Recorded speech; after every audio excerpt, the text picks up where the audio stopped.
What is up, everybody? Welcome here to Pop Culture Philosophers. I'm your host, Rockin Robbie, and tonight we're doing something that we should have been doing this whole time, having a conversation week to week, along with whatever popular nerd show is going. And we were talking about it on Rockin Robbie Live. Man, we should have done something for Obi-Wan. Then I was like, well, Miss Marvel's next. Let's do that. Then I was like, oh, shit, it's this week. So we decided we'd get together week to week and talk about Miss Marvel. Let's do it, right? That's what we're going to do. So it's a PCP discussion and review of Miss Marvel Episode 1. This will contain spoilers. So if you don't want spoilers, don't read the Miss Marvel first issue and don't watch this episode.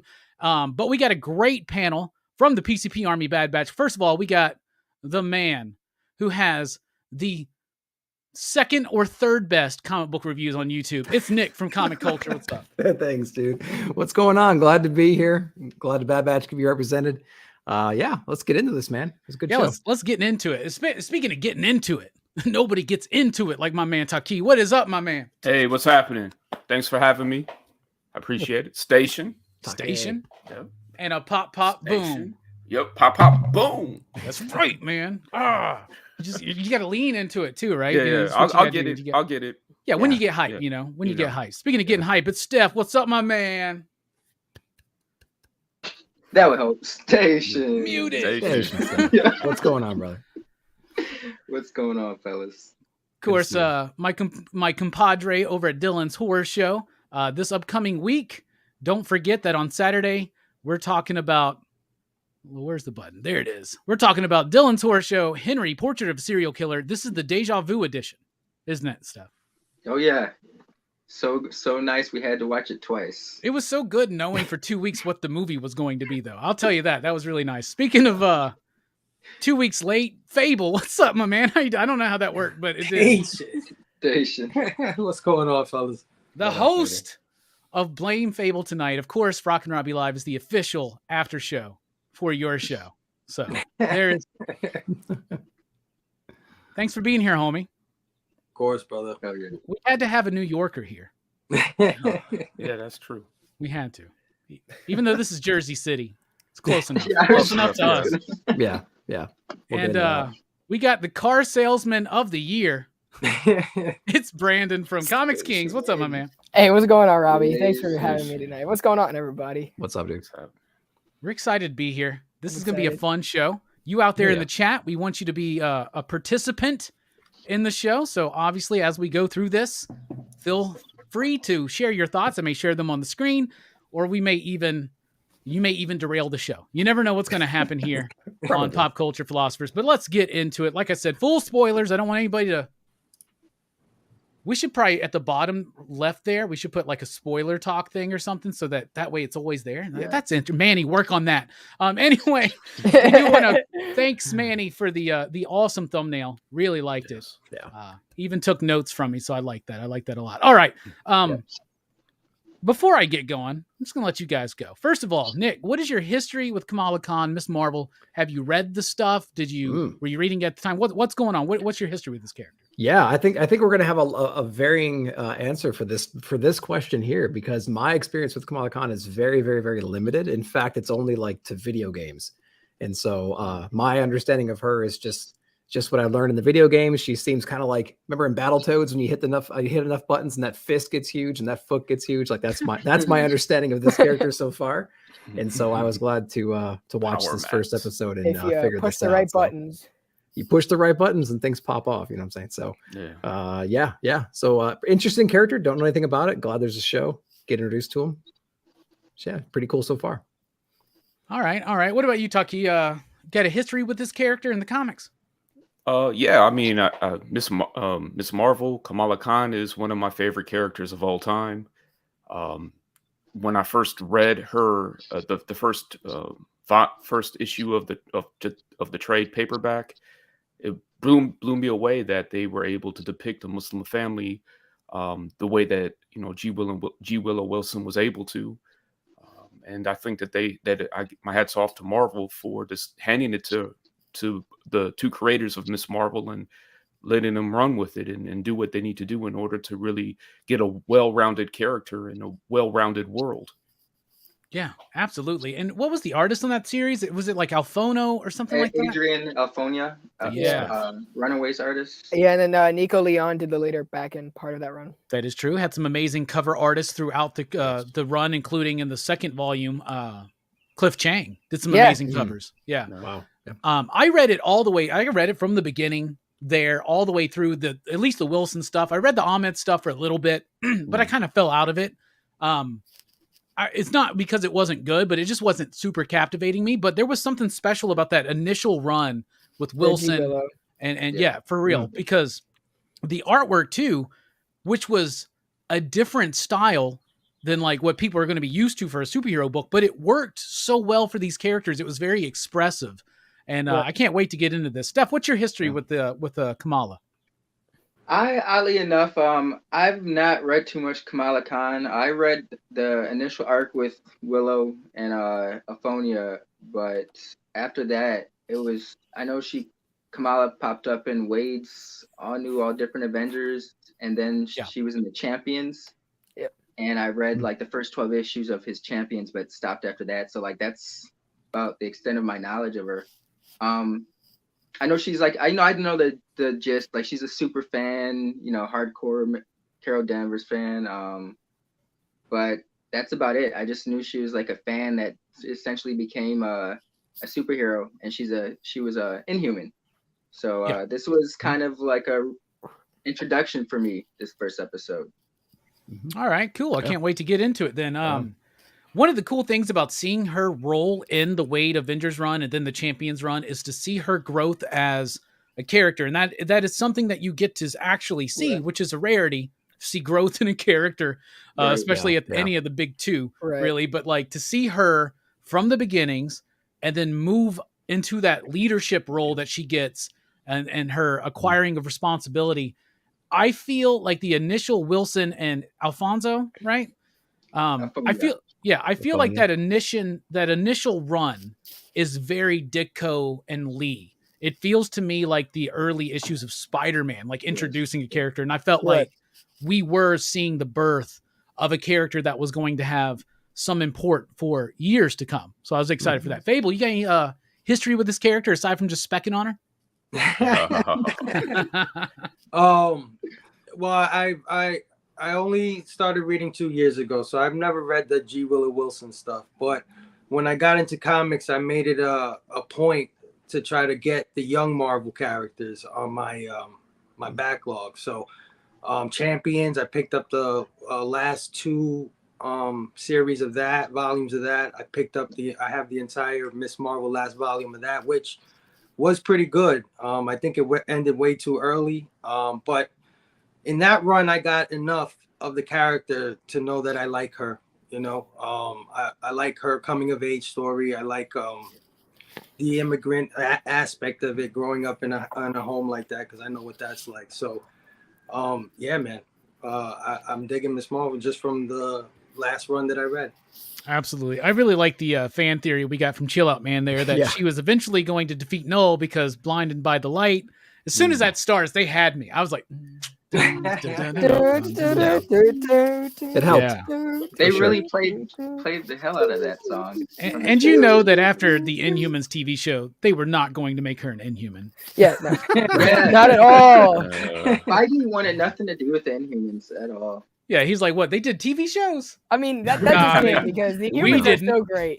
I love the Inhumans. I don't care what anyone says. I like the Inhumans too, but we're talking about the show, and it's that's the heart of Stan Lee and Kirby's Fantastic Four. I mean, like right before Galactus. But not the show. Inhumans are way more Kirby influenced, but that's okay, Brandon. Why don't you tell us your history with the character of Kamala? My history with Kamala. So I started reading comics, I think when the G. Willow Wilson was already like picking up, but I went back and I got like the first volume. I read that. I liked it. And then I followed her throughout Mark Waid's Champions.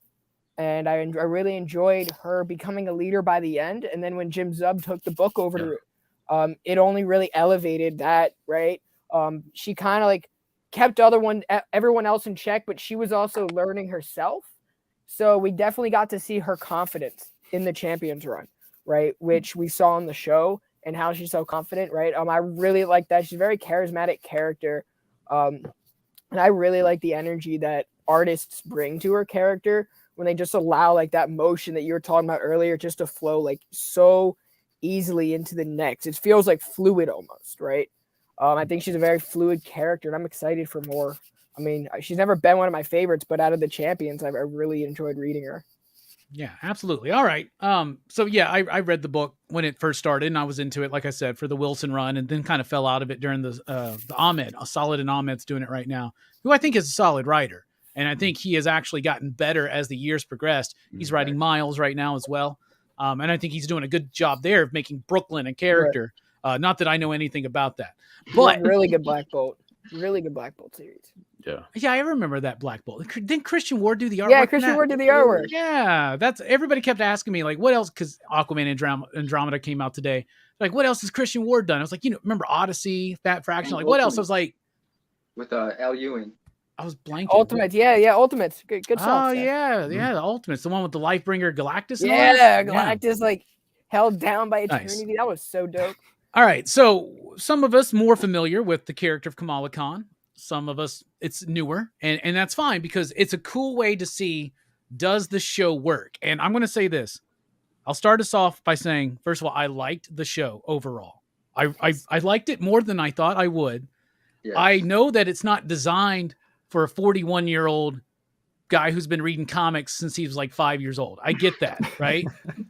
But it is designed for a younger audience, and I think it will, and I'm not trying to be that old guy thinking that he knows what's hip and fresh with the young kids today, with the Zoomers out there or whatnot.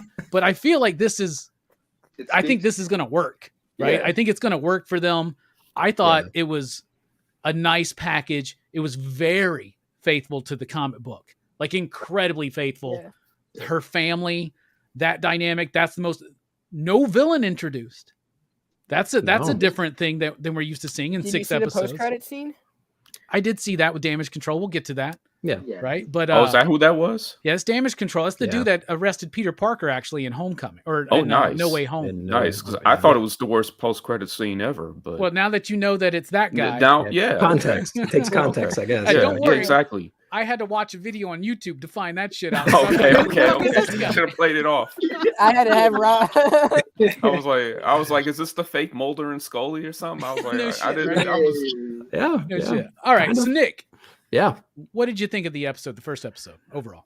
I thought the announcement that they were going to bring this character to Disney Plus was kind of like left field a little bit for me personally, because I'm like, that's a bold move to bring this character in based on what I know about it so far. I didn't know how it was going to work, and then I saw the trailers and I thought, yeah, this is like the YA version, right, of what Marvel's been doing lately. And a lot of the TV shows, I mean, even Hawkeye had a little bit of that flair to it, I thought, as well.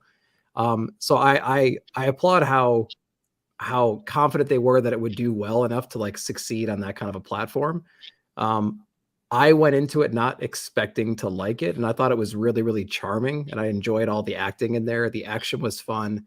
It didn't seem too cheesy. Like they have the opportunity to make this really unbearable, but they didn't do that. They actually made it feel pretty authentic and real. And I think it has to do with some of the talent that they have on the cast as well. Like the mom and whatnot, and we'll dive into characters more later. But I think there's a lot of talent on the cast. It didn't feel too cheesy. It went above and beyond my expectations, and I had like a Scott Pilgrim vibe for sure in this throughout this entire thing. And I think that helps me enjoy it because I love the movie and the show and the comics and the games and whatnot. So it's better than I thought it was going to be. And I think there's a lot of cool things going on. And I think this will have some success if they keep that going. So we'll see what they end up doing with the show though. Nice. So you overall, you liked it. You thought it had some promise. I thought it did. Yeah. Not too bad. I came out of it not regretting that I watched it for sure. So because there was a moment you're like, okay, I think I got out of this show. And then I'm going to want to let everybody know, I'm going to break kayfabe real quick. Everybody here but Steph and Taki were like, no, you have my spot. You have my spot. Everybody else was like, y'all are the nicest fucking people. Like, I don't understand why, but you're never going to sell many cars like that, Brando, by the way. Anyway. Yo, you know what? Actually, I have great news. I got a desk the other day. I moved into a desk, and I am second in the dealership right now for the month. And how long have you been doing it? 2 months. Man, you you ain't go. even, they gave you a desk before 90 days, man. That's impressive. That's Wow. nice. Yeah. Before your benefits. Wow, that's great. That's nice. Dude, Damn. I'm not gonna lie, it's been fun. That's cool. Killing This it. show's not about you though. It's about Kamala Khan. So Yeah, I know it is. Yeah. Taki, what did you this is one of your favorite characters. What did you Yeah. think of the first episode overall? Well, I mean, so being that it was going to be like a family drama, coming of age story, I didn't know what to really expect. I didn't know if we were going to get Good Luck Charlie or one of those old Disney teen shows. But the cinematography was just spectacular. It was as good as anything that you've seen from the MCU, in my opinion. Mhm. And I really liked the score as well. The music that they added, the ambiance to it, starting with The Weeknd. That song was played out before this show came about, but it brought it back. So that's what I want to say, just to kind of start it off with. I was very, very impressed. And like you've already said, they stay true to the characters as well. So I was happy with that. It surprised me how faithful it is to that first issue.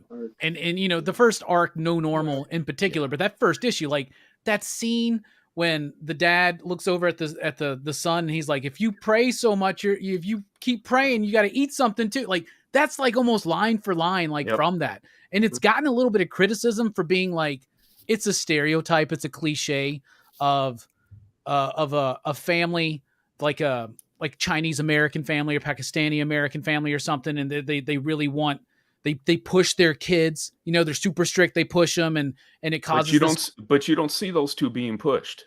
So it's kind of breaking that stereotype. This is a, but I don't want to get too deep off into it. Yeah. But yeah, I mean, this was, when you look at the director, when you look at the script writer, the one who produced it for TV, it's all Pakistani.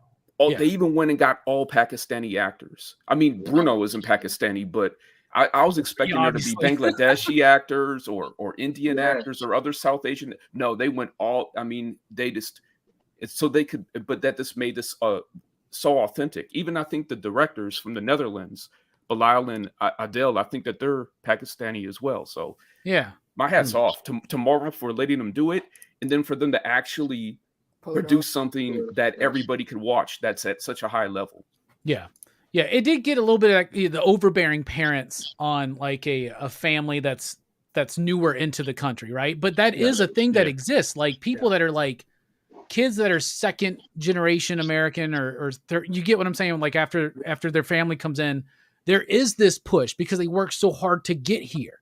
So you kind of get this push and they utilize it in other things, but it works so well. And it does, like you were saying, bring this feel of authenticity to it. Speaking of authentic, the most authentic dude I know is Steph. Missing link, bruh.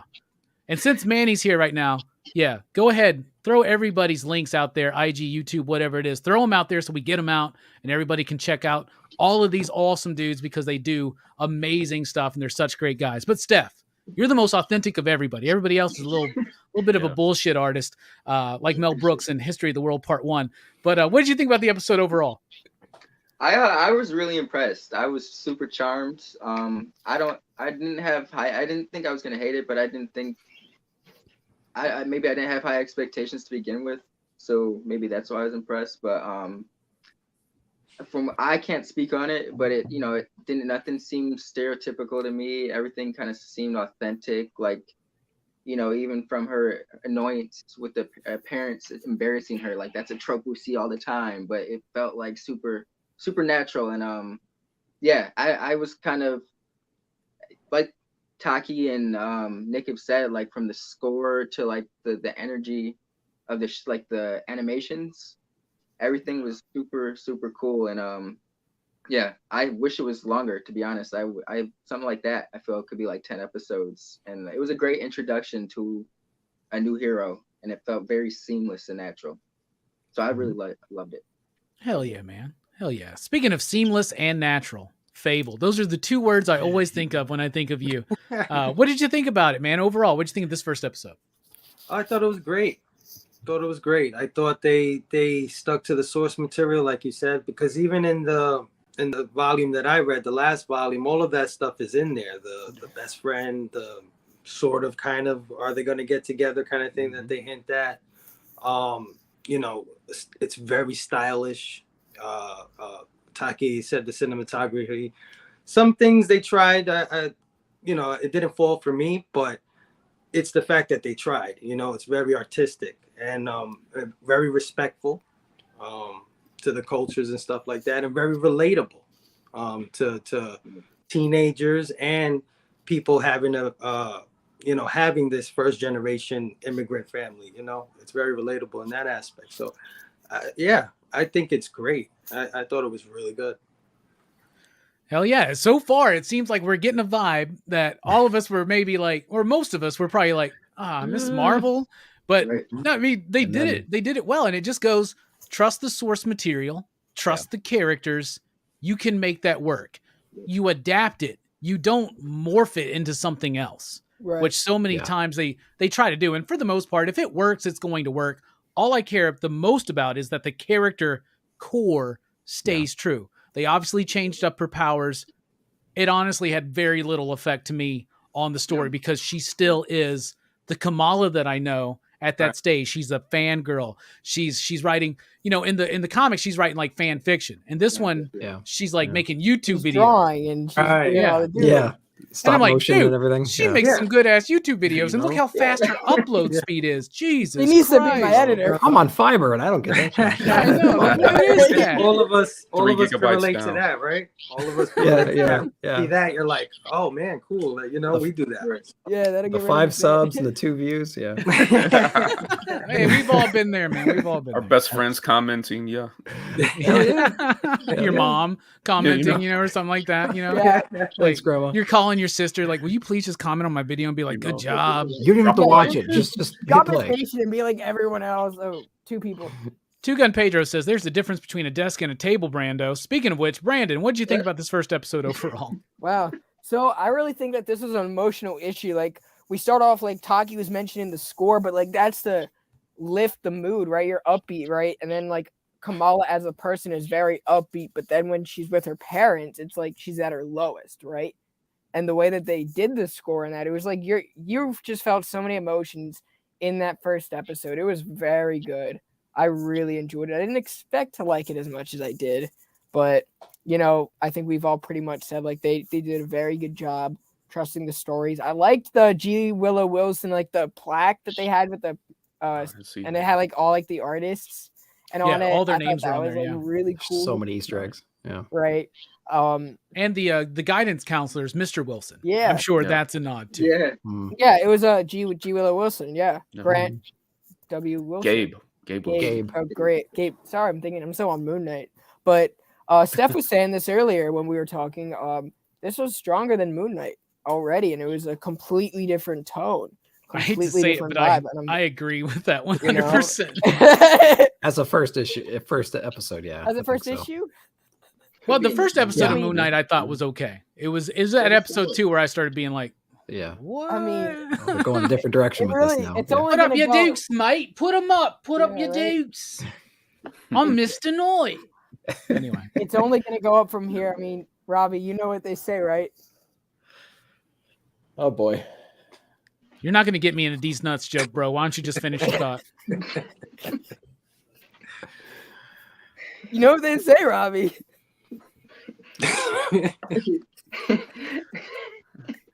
All right. Well, overall, I thought... Lee, don't make us get Stan Lee on you. Yeah, come on, man. Go on, man. Come on. You're not writing a script here, bro. I'm not gonna... No, that's it. Oh, my God. All right. Why is Brandon here and not Manny? I don't understand. As soon as Brando was like, nah, you guys, you know, like, okay. And then he'd be like, damn it, I was just doing that just to like be nice. Anyway, just kidding, man. Glad you're here. Yeah, I think we all liked it overall. So I don't want to butcher the name, but I'll probably will. Is it Iman Vellani? Yeah. Yeah, okay. The actor who portrays Kamala Khan / Miss Marvel, I thought did a very endearing, charming, compelling performance. I was into the character.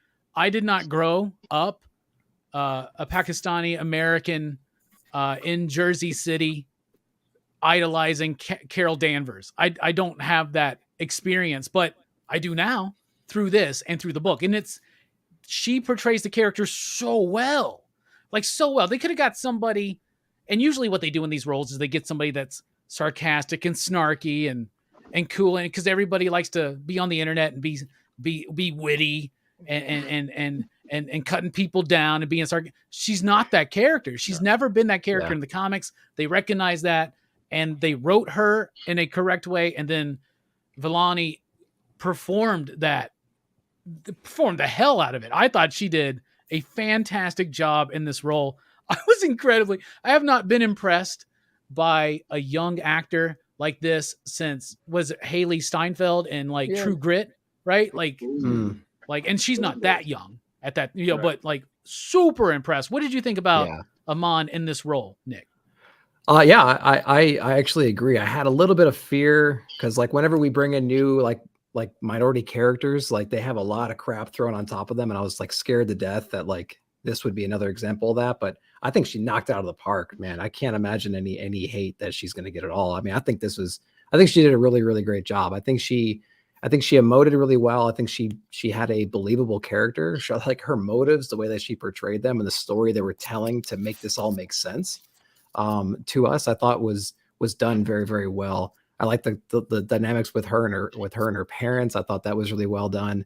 I think she just made it really believable. It made it feel like they made us know what it was like to be in her shoes with her certain situation, with her like restrictions, with her dreams and aspirations. And I think they did a good job of weaving that in and then introducing her power set and her kind of stumbling upon that. I think it was all pretty believable. I think she did a great job. She did a great job emoting. It didn't feel cringy at all. She was cute. She was funny. She was kind of a nerd. She was relatable. It was cool to watch her kind of like space out a little bit, when she was having these like little daydreams that she was having. I thought it was great. I thought it was great. Absolutely. By the way, Manny, I say the same thing every day. Sup, we? Yeah, right. Just kidding. Taki, what'd you think about Vellani in this role? I think she's very charming. I like to see a little bit more of a range of emotion, but I mean, there's plenty of time for that. I think we saw what we needed to see for a first episode. And she studied hard. I mean, if you watch any of the trailers they have for it, or that like the preview show that Disney has for it, like she really studied hard and she really wanted this role. So she's actually a fan of Miss Marvel before. Yeah, big time. Yeah, a comic book reader too. She might have her own YouTube, like legitimate YouTube channel at some point. We should get her on the show and be like, what did you think overall? Friend of the channel. Miss Marvel, friend of the channel. Miss Marvel, friend of the show. That's right. Absolutely. What do you think, Steph, about the performance? To reiterate what Taki and Nick have said, she was charming, very believable. Seemed like a genuine teenager going through, genuine things that teenagers go through, magnifying small problems. She just seemed very believable, and she is like you said, one of the best young actors I've seen in a long time, like long time. Not to discredit, for example, the Princess Leia actor in Obi-Wan, but you can tell she's acting, and she's great for her age, but Kamala seemed like a genuine teenager, like she's actually a real person. So hats off to her. Absolutely. What about you, Fable? Yeah, same thing. She's very charismatic. She's adorable. And really, she's the main focus of the show, and she carries it well. Like she's the central point in she carries the show, and she did a phenomenal job. If she's 15 years old in real life, Jesus. Wow. Yeah, absolutely. Speaking of 15 years old in real life, Brandon, what do you think about Amon in this role? Damn it, Fable. Don't blame me on this one. I'm blaming you for that one, bro. No, I thought she looked very comfortable. I think this role came very natural to her. I wouldn't be surprised if she carries the same vibes in real life. I really wouldn't be. I'm not going to reiterate what everyone else said because I agree with it. She just seemed very natural, and she really controlled, I think, the pace and the momentum of the show. And I think that's very strong in the longevity of her career to have that skill in an industry that a lot of people struggle to have, right? There'll always be side characters. They're great side characters, but she's setting up a great, like, just as a career. That's what's really impressive to me. Absolutely. And she could be, the future 100%. of the MCU, right? Could be, could be. Thank you so much for the super chat, Eli. Ooh, sing to us, Robbie. That would throw everything off. I mean, it's the wrong night for that. You got it Sunday night. I 3 minutes promise later. a Station Hellboy Eli. song on Sunday. We had like 3 or 4 Hellboy songs this last Sunday. We did. Yeah. So, but thank you so much, Eli. We really do appreciate that. Station And Eli. yeah, you're right. Let me tell you about this little man I know. Blinded by the light. Exactly. Because he's heartless. But anyway, okay. favorite supporting character. So another character in the film. And I'm glad I didn't put what did you think of the villain, because I almost put that down as a bit because there's no villain yet. But I don't want anybody to Already steal sucked. mine. So neither. I'm just going to say Mohan Kapoor as Yusuf Khan, which is the father. Whoa. Right? Good choice. Good Of- choice. He was so good. That That was scene when he shows up dressed as the Hulk, Oh my god. right? And Yeah. she's like, Yeah.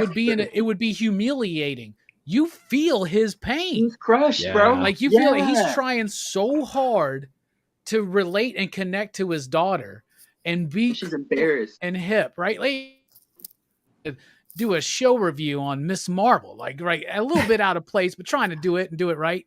And I just thought he nailed the little bit he was there fantastically. It's Right. he's a fantastic character, and I want more of him in each episode. Everybody in the show was good, Yeah. Yeah. including everybody in the family, but he Yeah. really stood out to me Including as something special. What about you, Nick? What's Yeah. what's a favorite supporting character you want to mention? I'm gonna go with the mom. I think it's Zenobia Shroff or something like that. Sorry, Fable. Sorry, I'm gonna go with her. You know what? As soon as I saw her on the show, I was like, wow, she looks really really familiar. And she was actually in The Big Sick with Kumail Nanjiani as well. And I think she played the mom in that movie as well, which I love that movie. And I just like her. We talked about range a little bit ago. She's got a great range. She's actually when she's scolding Kamala in this, it's like you feel it. You know what I mean? Like she Yeah. can almost talk through the screen, and you're like, oh shit, what did I do wrong? You know what I mean? So I know. she's got you she's start got- getting anxious, like you're about to get Yeah. grounded. exactly like she's one of those actors that can actually do that, and you feel like you're in that position. You're getting that lecture, right? So I liked her a lot. She got a lot of screen time. She caught Kamala coming home. She took Kamala out on those errands, and she had that interaction. You're too short. She had a You're lot too of little. short for that dress. You're too And short for that dress. She didn't yeah. agree with it till the other No, woman came so in yeah. and she's like, Yeah, "Yeah, you're right. exactly, You're yeah. too short for that dress." Yeah. So and that's yeah, a bridal gown. Like they're already fitting her for a bridal dress. No, that's for Or her is that brothers. for her brother's Yes, for her wedding? brother. That's yeah. right. That's right. yeah. So yeah, I think she was great. She was funny when she had to be. She was stern when she had to be, and everything resonated really well. So yeah, she's awesome. Hell yeah. What about you, Taki? Who's somebody you want to highlight? Well, I want to highlight the brother, Amr, but I won't.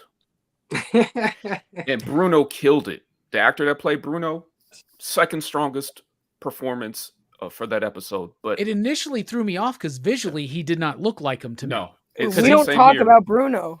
Same here. But I'm just gonna go with Gabe Wilson because I think that if he's God damn nice it. zany break, Pick a Gabe character. Wilson. Yeah. You say you went from the brother to the best friend to the. See, to he the- knows how to do this. Taki knows how to do this, right? I'm just I'll go with Which- Nakia, but she only had 2 There's lines. 4. I'll throw mine out there. Mine was Mr. Wilson. So Go ahead, just to pick Steph. one character. Go ahead, Steph. No, I no, didn't finish. want to. I wanted to leave the other characters for people that come after me. Go ahead. Go ahead. You ran through 4 of them. Motherfucker. To rip off Taki's third recommendation, Mr. Wilson was, I think, one of my favorites because he was supposed to help, but everything he said was like almost inadvertently not helping her, not motivational for Kamala Khan. But he was super funny. I think he's going to be one of the big comedic reliefs throughout the series, especially when he came on the intercom He's like, Kamala, you're in trouble. Come to the office. He's like, no, I'm just kidding. I'm just kidding. Right. My kids will look at you.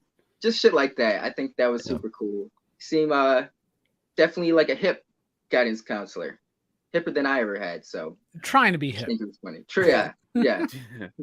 He reminded me of like, remember the movie? Remember Juno? He reminded me like of the dad from Juno. Like they were trying to be like too hip for their J.K. Simmons.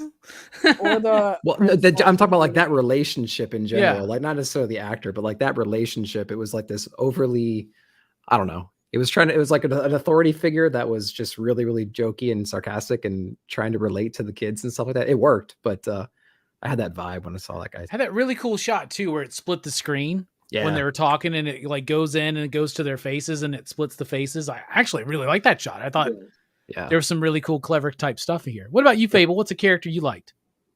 Yeah, like Nick, I like the mom. It's like almost that was my mom, because my mom was just like that. Like she used to, backhanded compliments and things like that, and always trying to blame herself whenever I did something wrong. Like, this is my fault. It's my genetics. Remember? It's my genetics. Yeah, she says I used to dream about everything when I was a little girl, something like that. And she was also blaming her mother. She blamed her mother and said her mother was a lot like Kamala. Oh, okay. Yeah. And her mother's the one that passes down the bands. The aunt, mom, aunt, the nega bands, right? I just want to ask: was it just me, or was anyone else feeling bad for the mother at the end of the show? Because I felt like she really laid out herself to Kamala and was like, "I'm so disappointed in you." Yeah. Mm-hmm. Yeah, with that whole or is bit it where just she's me like, because I'm a parent of a teenager?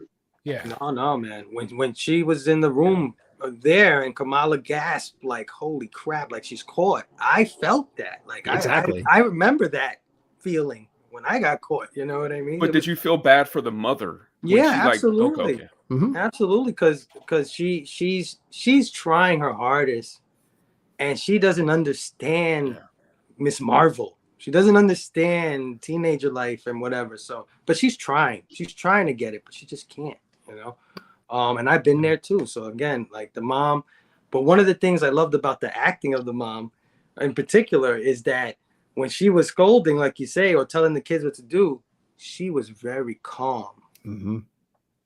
Very stern. And that calmness is what was scary. Yeah. And then when she was the loudest is when she was excited. Yeah. So it was kind of, flip-flop. And I thought that was great. That was a great performance, technique.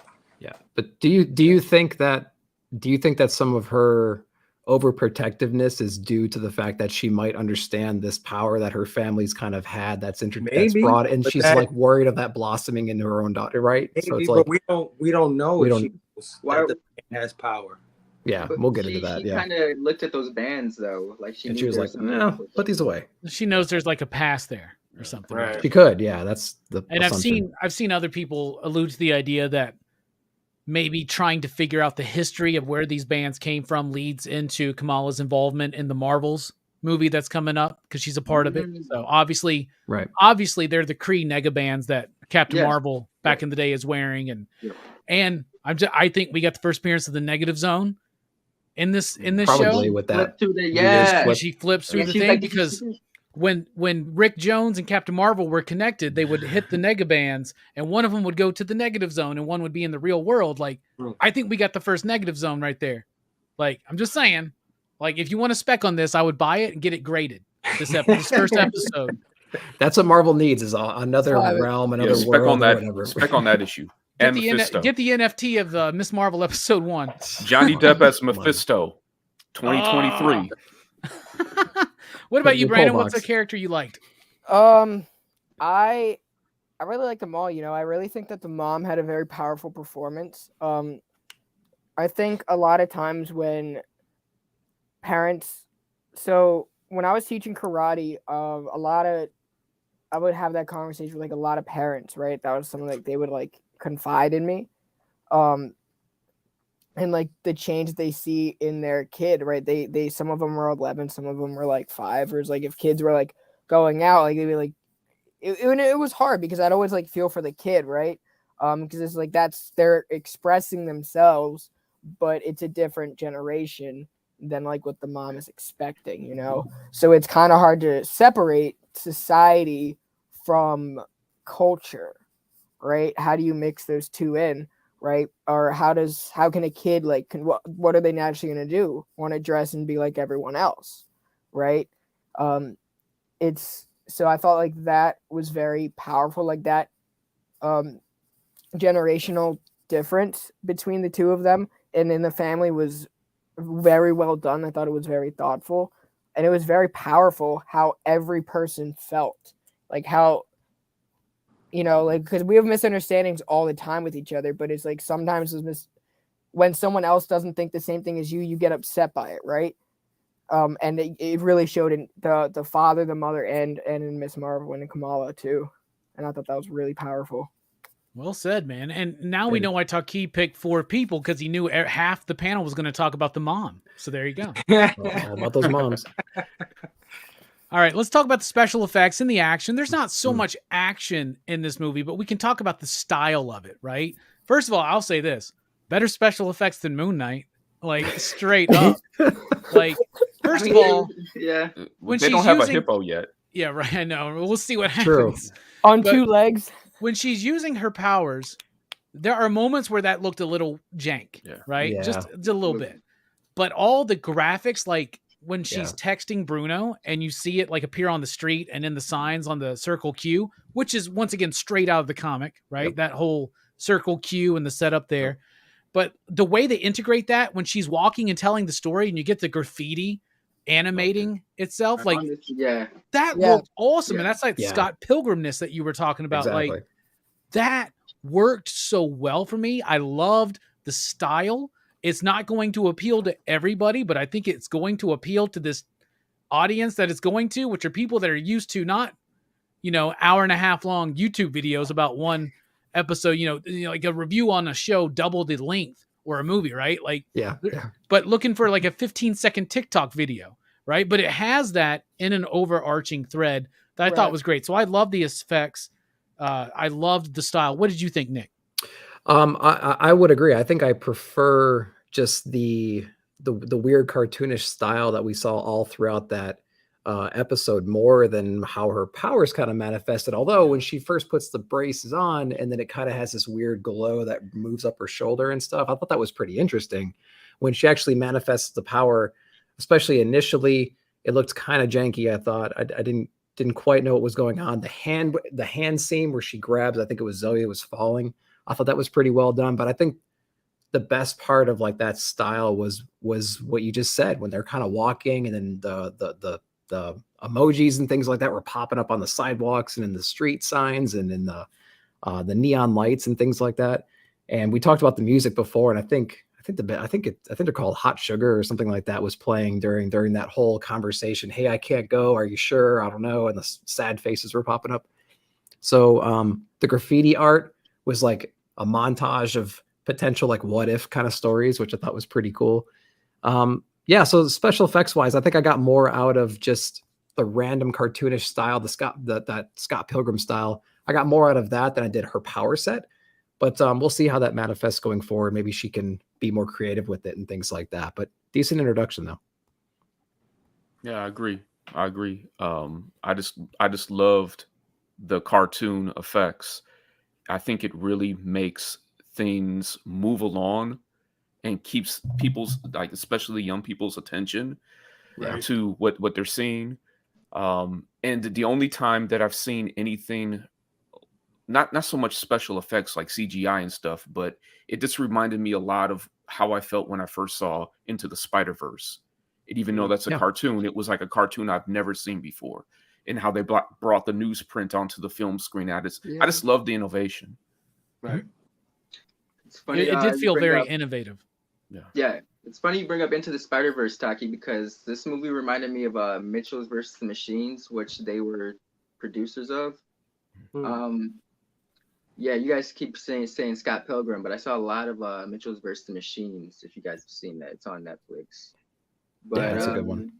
I thought, like it's been stated, I think the animation side was way more captivating than the CGI of her powers. But it was, I mean, it was a brief glimpse, so I'm not going to be too critical of it. But I would say it could have been better, maybe slightly, just a smidge. But it was so short that I'm not going to harp on it. But I think it was well done. It was very colorful. I like the colors. It was very vibrant. Yeah. Right. Well, you know what they say about colors, Steph. Didn't work the first time. Yeah, it was a very vibrant show. I did like the colorful nature to it. I think it had a really great kind of pace to it. Yeah. It didn't ever feel slow. It never slowed down.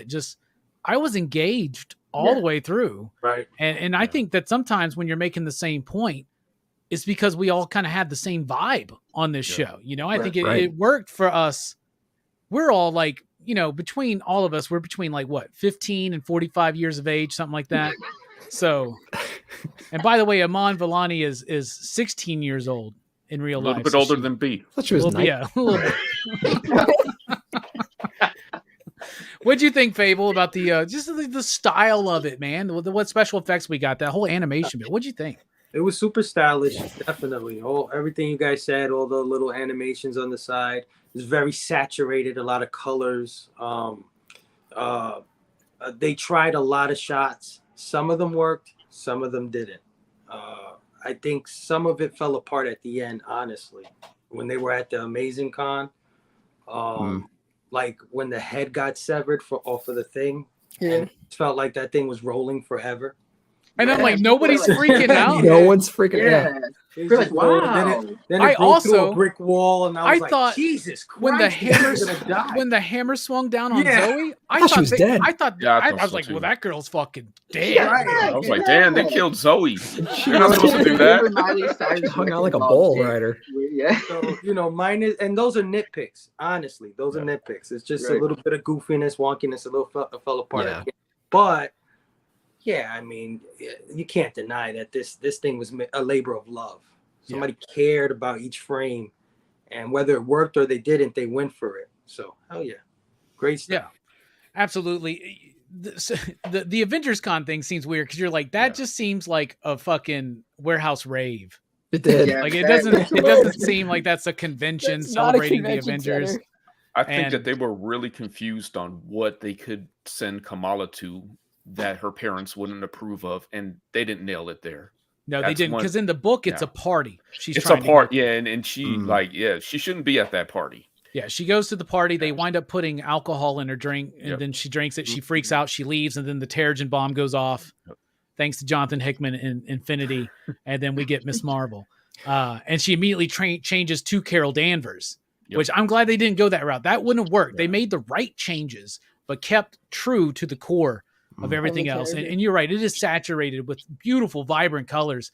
And one thing about like nowadays we're adults, we can buy fun, cool lights and shit. But like when I was growing up, man, I tried so hard to make my room look as cool as Kamala's room looks. Oh my God.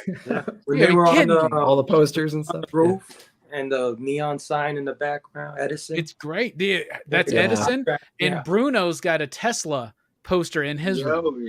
So they're doing this Tesla. Yeah, I like that bit. It's a lot of attention to detail. Yep. Yeah. Speaking of attention to detail, this guy doesn't sell at least 2 more cars in June. He's going to be working in the detail department of his dealership.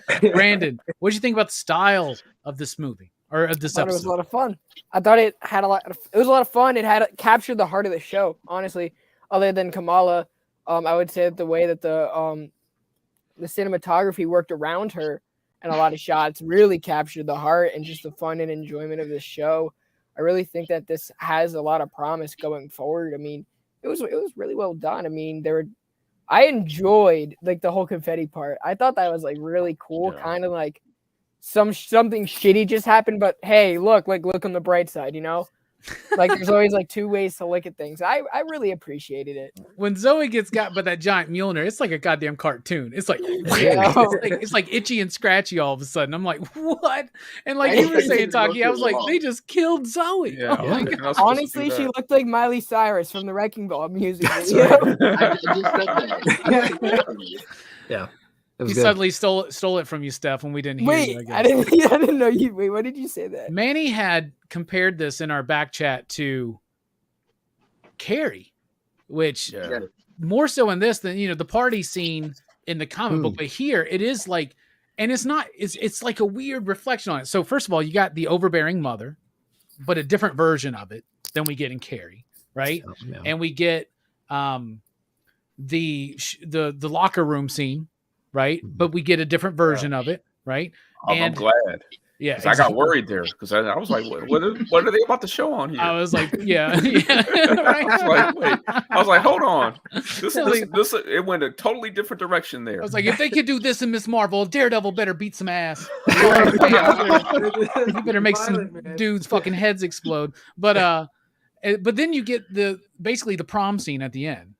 But they flip it because it is something really stressful to Kamala, but to everybody else, she's now like fucking a hero.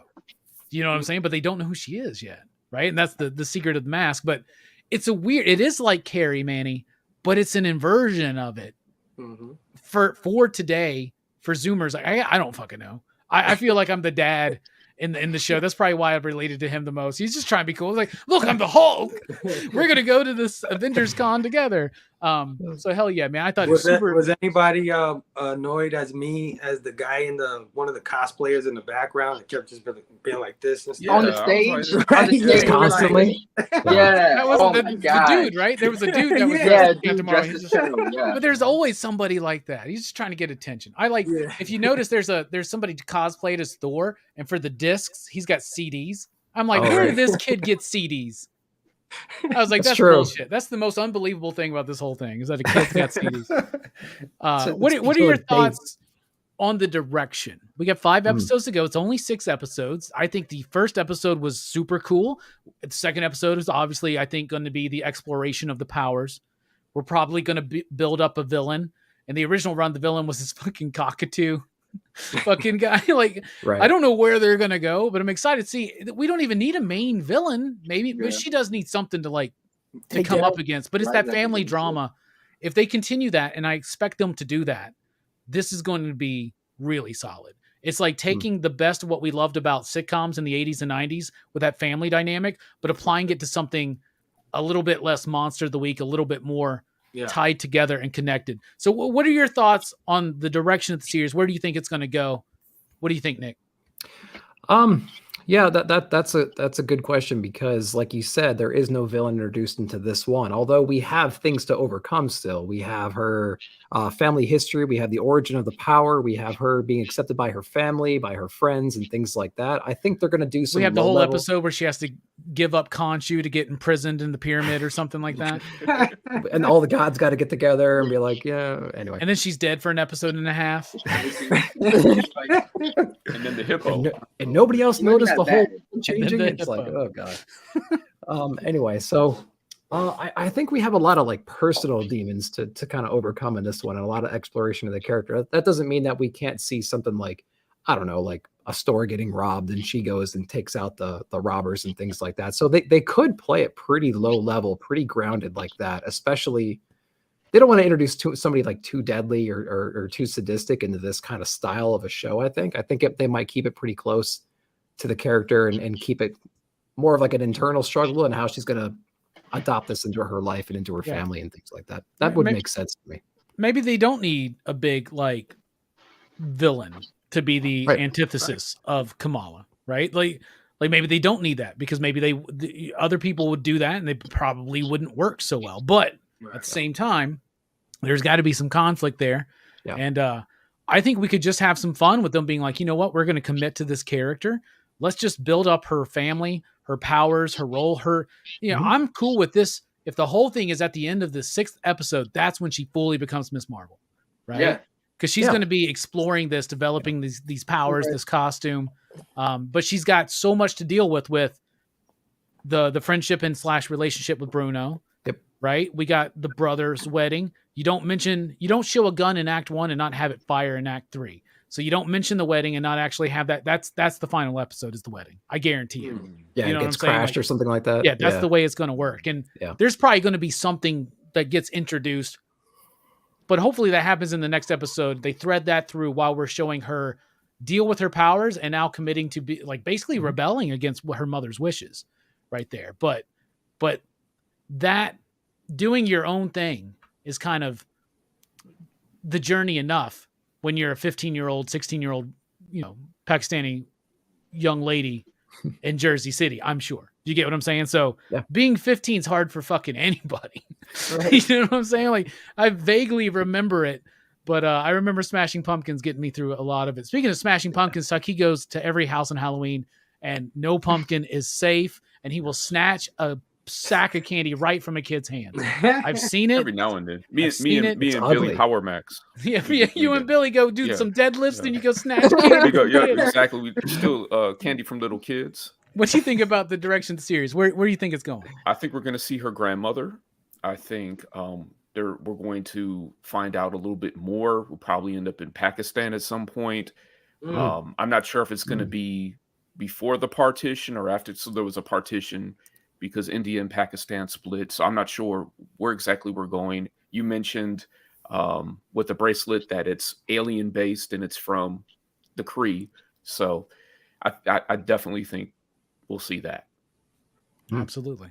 It will start veering a little bit plot wise in that aspect, but I think that could really work. You got to keep the core of that family though. And that's why obviously the mother knows something, right? Because she's like, she takes those bands away super quick. Yeah. And you would think that, especially with what's going on with these characters, she would embrace any embracing of Kamala with her past or her heritage, right? So Right, except for there is something going on. Steph, what do you think about the direction of the series? Where do you think it's going? They've established enough in the first episode that they can just follow those beats to the 6th, and it'd be just fine. Like I would totally be just fine without her having a main villain, or just trying to like stop like natural disasters, stores being held up. I think that's the route they're gonna go. She's doing more like the Peter Parker thing, where her superhero thing is conflicting with her personal life, and she's trying to balance the two. Yep. But once again, there doesn't even need to be a villain. They could just follow the whole relationship thing to the 6th episode, and I'd be just happy.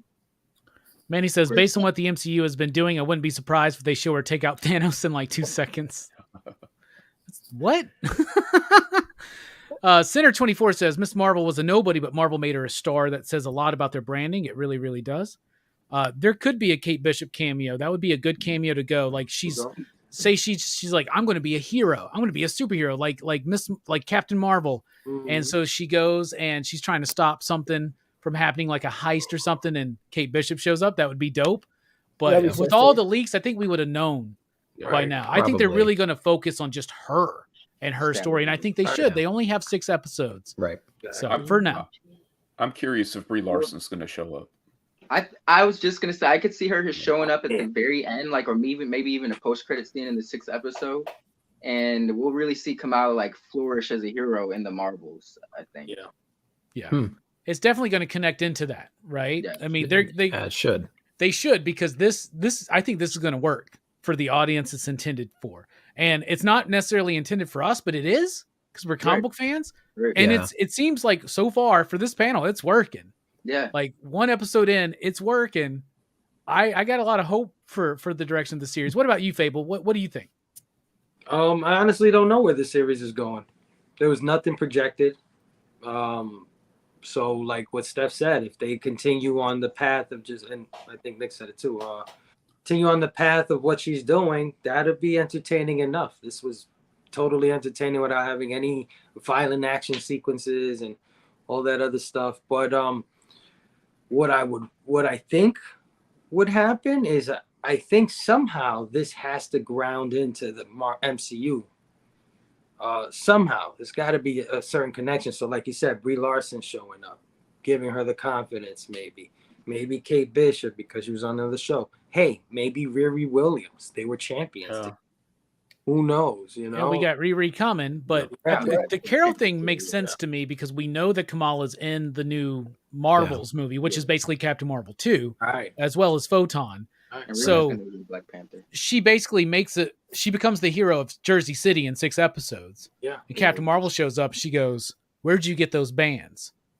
Yeah. That's the post credits that we see, right? That would work. That would work for me. Yeah. And I think it would make more people excited to go see another Captain Marvel movie, which I actually like the Captain Marvel movie. Yeah, But I I like thought it was great. I like 90s action movies, and that's what it was vibing me with, that 90s buddy cop action movie kind of flair, right. which It was- I really like. It was solid, but Absolutely. it did the whole mystique thing from the X-Men movies where, well, not that they were great, but were, Dark Phoenix and Days of Apocalypse, they made like Mystique the leader of the X-Men. Yeah.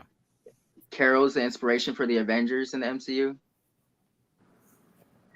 I'm just saying that was a little. That's the only thing I didn't really. That was a little weak, and they were reaching with that, but it was enjoyable. It doesn't deserve all the shit it gets. They did have to be like, what the fuck? Well, that is maybe by setting it in the 90s, and they address it here where Kamala's like, a lot of people say after she saved us, she just ditched out, but we don't know what she did. Like where was she during the snap and like all that shit? Like, bruh, she could have helped. Like, what, Fury, you're not calling her yet until you're Dustin?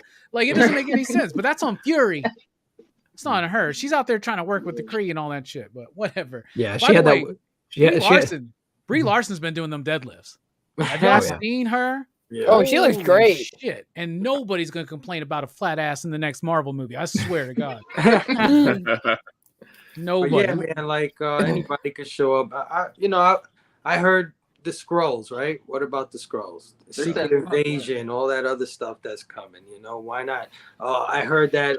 You ever read that series Meet the Skrulls? Yeah. There was a thing where Feige had said that these guys were going to be in there somehow, some way. So I don't know. Maybe. Yeah. Mephisto. Maybe Bruno's a Skrull. It could be Mephisto Bruno's as a Mephisto. cockatoo or whatever. Here's one thing I do want to say. One thing we've learned from the MCU Disney Plus shows is be careful with the fan theories. We learned this with Doctor Strange too.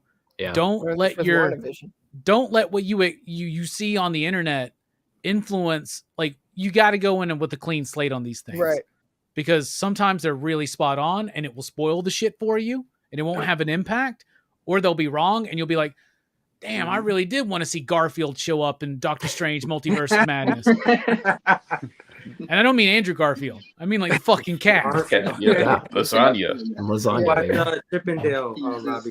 Garfield's in there. Yeah, I need to watch that one. It's going to be a Rockin Robbie movie review on Rockin Robbie Live. You'll see. Brandon, what do you think about the series? Its direction for the future?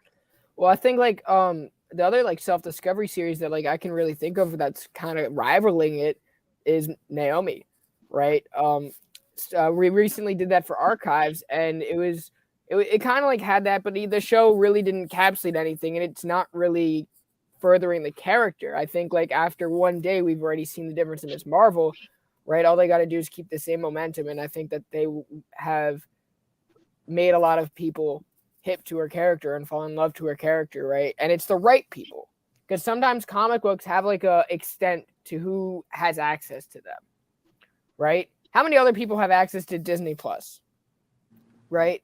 I mean, we could look that up. I'm sure there's a few like, million people. Yeah, right. I mean, well, a few million people like on paper, but how many people are sharing that subscription? Because my subscription, for instance, is not counted. Right, but like a lot of little kids haven't grown up like, okay, I'm going to the store, right? Comic books are kind of lost that way with kids, is what I'm saying, right? They can very easily click on the character, right, on Disney Plus today, right? And I learned something again today that maybe the industry really needs to think about. But what really can bring kids into the comic shop is a fucking code to a video game. Oh, yeah. Fortnite and Marvel. Fortnite, Oh my God. All That's day insane, long. isn't it? All day long. You found a winner. Crazy. But it's nice. Anyway, continue, Yeah. Brandon. I'm sorry.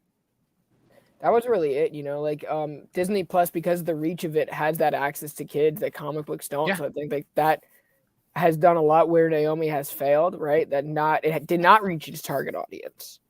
And I think that this show does. And it's going to spread that character. You're going to see Ms. Marvel have a very popular fan base.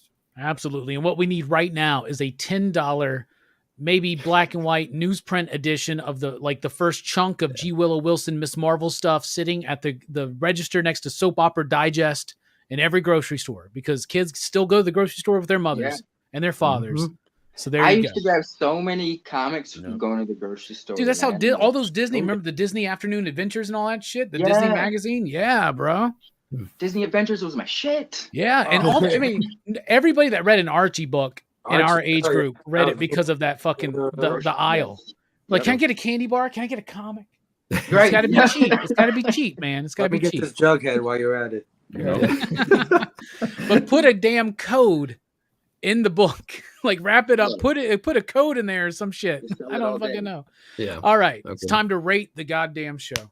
Mm. The first episode out of 5 possible you digs, slips, backlogs, whatever you want to determine it, but out of a 5-scale rating system.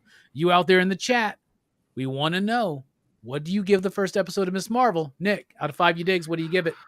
I think we all kind of started this conversation saying that our expectations were pretty low, or maybe not as high as they have for other shows, and they kind of met our expectations and exceeded them. So with that said, I'm probably going to land on a 4 you digs for now. I'm trying to think what it would take to get me to a 5, and I think it was just the overall style itself. It was it was meant for an audience that was younger than myself, but it still worked for me. So I don't know what it would take to get to a 5, but I think a 4 is where I land on this one. All right, 4 is respectable. What about you, Taki? 4.25. Plenty room to grow. This, in retrospect, this Yeah, it was episode ready. might be better Very when specific. we see the other episodes that come after it. I didn't like the fact there wasn't a cliffhanger. There really wasn't anything that's really pulling you into the next episode.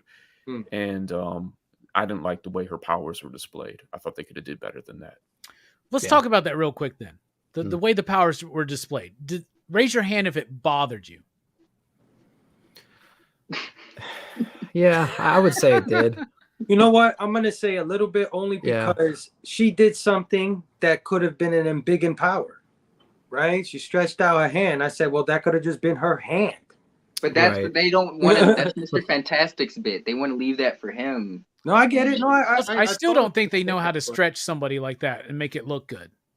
I still don't. But- I think CGI had a lot to do with it. I think it was that- easier to do that, and they haven't introduced the Terrigen Mist or anything like that. So it's like, man, it'd be a whole lot easier. Well, People already are aware of rings of power and shit like that, right? So it's Yeah, like and we can just think they of this haven't and give it to them. introduced the Negabands yet, and this is a good way to connect that legacy to Captain Marvel, to the Kree, Yeah, right? Because yeah. they're not going to do Genghis Vel. They're not going to do Marvel, like not in the way that we get in the Yeah. comics. They already So, butchered right. him. and I really hope Rick Jones never shows up in the goddamn MCU, and I hope Snapper Carr never fucking shows up in the fucking DC EU or whatever the hell that's called nowadays. He was just casted for Black Adam. Snapper Carr? Yeah. I hope he fucking gets got in the first goddamn. Like, look at me, guys. I fucking snap, so I get to hang out with the fucking Justice League. What?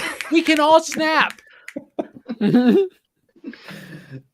By the way, the version, by the way, is in the multiverse, Snapper Carr in the MCU is Thanos. Oh, clever. Oh, yeah. The snapper. Where were we? Okay, Steph, what do you rate the first episode? I'm gonna give it a 5.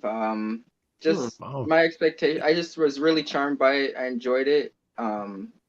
Maybe it's because I had low expectations to begin with, but I came out of it really. I was captivated by it. Like, I was really into it. Like, from the score of the music, the characters' relationships, the colors, the camera shots, everything was cool. Even though it wasn't necessarily meant for an audience like us, I was into it. So I can't think, of a reason Damn, why. I would perfect give it a score. 5. I just want to clarify Wow. to Bobby. I said nega bands, like negative. Just want to clarify that. Yeah. Really. 5. That is the biggest surprise to me in this whole thing is Steph giving it a 5. Not that I didn't think you would like it, but a perfect score. Holy cow. Holy cow. They really got to work for 5 episodes for Steph though now. There's not The room. bar's high, man. Not much room to grow. What about Yeah. you, Fable? Out of 5 you digs, what do you give it? Well, I'm gonna give it 4 backlogs because we know the your dig is not what it used to be, and the slip just fell off after Exodus 3. So we're going 4 backlogs, solid, man. It's a great premiere, and it's only up from here. The dig isn't what it used to be, huh? Inflation. He's hovering that removed from stream. Yeah. Hell yeah. All right. That's nice. Four from Fable. That's nice. What about you, Brandon? What do you give it out of 5? Well, I happen to think your digs are back in business, and I'm giving it a What do you 4. mean back in business? We never fucking left. I'm so pissed off now. He's swinging it lower. I mean, we could switch to backlogs. All right, I give it a 4. I give it like a 4 point. I give it Taki score 4.25. I think it's great. There's a lot of room to grow. I really liked it. I don't want to give it that room to grow because I don't think that the same episode, like, there are going to be episodes that are going to be slower. There's going to be an episode that's going to be better. So I want to give it that opportunity to have that. It was great. It was great. I mean, because it took Moon Knight 4 episodes to actually deliver an episode that I liked. But so you didn't might like be the first Easter episode? eggs. A lot of people said the first episode was a standout. So I didn't really like the first episode like that. That was my favorite episode of Moon Knight because at Right, then yeah, I was still young and fresh and full of optimism and hope. You could see color and smell things, and then Yeah. you watch the rest of that show. Yeah. But I really like it. Has a lot of promise, bro. All right, yeah. I we're pop culture philosophers here, and the creators of the Ya Dig, and what we've always done is judge a project on what it's trying to do for who it's trying to do, based on our personal experience. So maybe the Ya Dig inflation goes up and down. I don't know, but I'm just going to say integrity has always been a goddamn part of it, and so has just an idea of what is it trying to do. Some movies are not trying to do anything but be ridiculous. Exactly. For what this episode was trying to do, introduce Kamala to a new generation, a younger generation of MCU fans. How do you build the future? Their comics aren't doing it. They're doing it. The MCU's doing it. They're trying to figure out how do we appeal to 13, 14, 15-year-olds right now. I don't know much about what 13, 14, and 15-year-olds like, but it seems to me from what I've seen from TikTok, this is it. I like it. I liked it a lot. I'm going to give it 4.5. Nice. I think it does have some room to grow. We do need a little bit more conflict. Two Gun, I think, was asking, when do we think the villain is going to be introduced? It's got to be episode 2. Has to. 6 episodes. It's 2 episodes per act. Yeah. I think we're getting the villain introduced, but it was very important to introduce Kamala and her family and her world. And I think they did that exceptionally well. I think they packaged it in a way that's going to appeal to, this is the beauty. They already got us hooked on the MCU. So those of us that have kids, we're going to throw this on with our kids. I think the kids will love it. And I think it's going to be a family show that people will watch week to week to week and actually enjoy. Not like it's a burden that, I guess there's another Star Wars episode. I got to watch that. Hey. There's Kenobi's another great. Full House. Yeah, I'm not saying anything about that, but like most parents I know, when it comes to the family time watching, they're like, Yeah, I was just about Gotta to watch say, this you know, those of us who are parents can appreciate that because, I mean, I tried to play a video game in front of my kid the other day, and for some reason, I didn't think it had any F-bombs, but then all of a sudden, this TV just was like, F this, F that. I'm like, whoa, I gotta take this video game off. You know what I mean? So, right, trying to go up to when the first person started. I do think Captain Marvel used Nirvana better than Batman, though DC knows how to make a hell of a trailer. We were talking about that today at the shop. Yeah. DC didn't have any pop for the Batman. Yeah. Sinner says, I No haven't pop, seen it, pop, so boom. I'll give it a 3 point. You got that right. Tomorrow says 4 Yalog slips. Chill Out Man says 5 out of 5 plus high expectations. Fargate says 3.616. I heard that Amon actually corrected Feige about his usage of 616 in Doctor Strange. yes, I saw that. I thought that was fucking dope. Somebody needs to goddamn let him know. No, 616 is the comics, man. Thank you. That's what I was. That's what threw. I was really bothered by that. I was like, so now you're I leaving. don't care it what to Kevin chance. Feige says. I was like, oh, nice. Okay. Yeah, right? Yeah, I was like, all right, it's All right. official. 4.5 from me, a 4 from Nick, a 4.25 from Taki, 5 from Steph, a 4 from Fable, and a 4.25 I'm gonna from go up to a 4.5. Wow. Brandon just riding everyone else's way. fucking bold to just goddamn interrupt me to say some shit like that. All right. That makes a PCP average of 4.31. 77843 69. 23. There you go. 23. The 23 comes after the 69, but You can't win them all. Yeah. there you go. Ultimate Power 01 says 4.5 out of 10. Oops, 4.5 out of 5. Oh, okay, there you go. Well, that's significantly That's a different. 9 out of 10. Yeah, way different. Way different. The Stash just finished the episode 4.5 backlogs. This was Wow. great. Oh yeah. That's 3 you digs from Trade Paper Dad. I need more Hey. development than rebellious teenager. It's Kate Bishop all over again. Yeah, but Kate was rich. That's the difference, right? that's the difference. And I tell Yeah. you what, man, I love Middle Eastern food. So I was like, Yes. I was like, Allow cart. come on, y'all. Sure. Let's What about that scene where she was like, let me take you something to eat so you can take home. That's so Like, true, no, though. no, That's no, so no, true. no. Good. She's like, oh no, I'll send it anyway. I have a friend who's Egyptian, and her mother would like do that with anybody, like just here you go. But she came back in like 2 seconds. I know, with I like love that. 4. I love that. She already had that shit ready, man. Yeah. And that was That's her her line. She superpower. goes, yeah, Taki. Yeah. He was like, you're good at electronics. This is my superpower. Yeah, that was Yeah, great. right? It was great. You'd go to their house and you'd be like, oh man, are we gonna? Yeah, I'll stay for dinner. 10 fucking dishes. Like what? My mom makes fucking sloppy joes. Like what the fuck is going on here? Like you Kraft give me mac and 10 cheese. fucking no Green shit. beans out the can. Yeah, fucking boiled hot dogs. All right. Well, this has been super fun. So thank you all for joining us. We'll be back next week. Same Kamala time, same Kamala channel for Miss Marvel episode 2. These all these people have fine channels out there. So Nick, what's coming up for you? What's coming up? Yeah. Final thoughts. Yeah. So what I do today. So I had my collaboration with the shop going out with some new releases. What came out today? What came out as far as DC? We have the haul video as well out. We'll do Nick at Night, the comic book review show on Friday, and then one of these Sundays coming up. I'm going to do the comic book look ahead for July. So that's like my little live show Sunday mornings. Usually the third Sunday of the month. So I'll try to get that out. If I'm going to do that, just come hang out, drink some coffee, see what's coming up next month, get those FOCs ready. That's what I got going on. Thanks for having me, dude. Appreciate it. Of course, man. Of course. Taki, what's coming up? Final thoughts. Got some haul videos coming out, so watch my channel for those. They'll be out for the next couple weeks, and then who knows, maybe I might do other videos. Thanks for having me, like Nick said, and I really appreciate this, and it was a fun time. Hell yeah, I'm looking forward to next week. This is going to be fun for the next few weeks. I'm Yeah. really excited. Yeah. for this. Really excited. Steph, man, what's coming up, man? Well, you can catch me every week with 3 of these 5 other gentlemen on different shows. Fable Brandon, Robbie. You got Blame Fable every Sunday, 6 p.m. Eastern. Me and Brandon are tearing shit up every Wednesday for the Whiplash Wednesday segment. Crisis on Infinite Rants. Oh, yeah. Yeah, boy. Time varies, usually around 3 p.m., maybe noon. 3 Then p.m. every Saturday. every Wednesday. It changes sometimes. But what 3 p.m. means, I guess.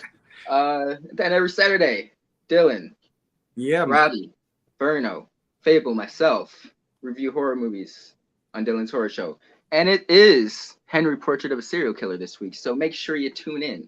Because we were supposed to do it last week, but And I'm just going to say, if somebody's phone dies, we're doing it on goddamn PCP. We are doing it this week. But yeah, that's it.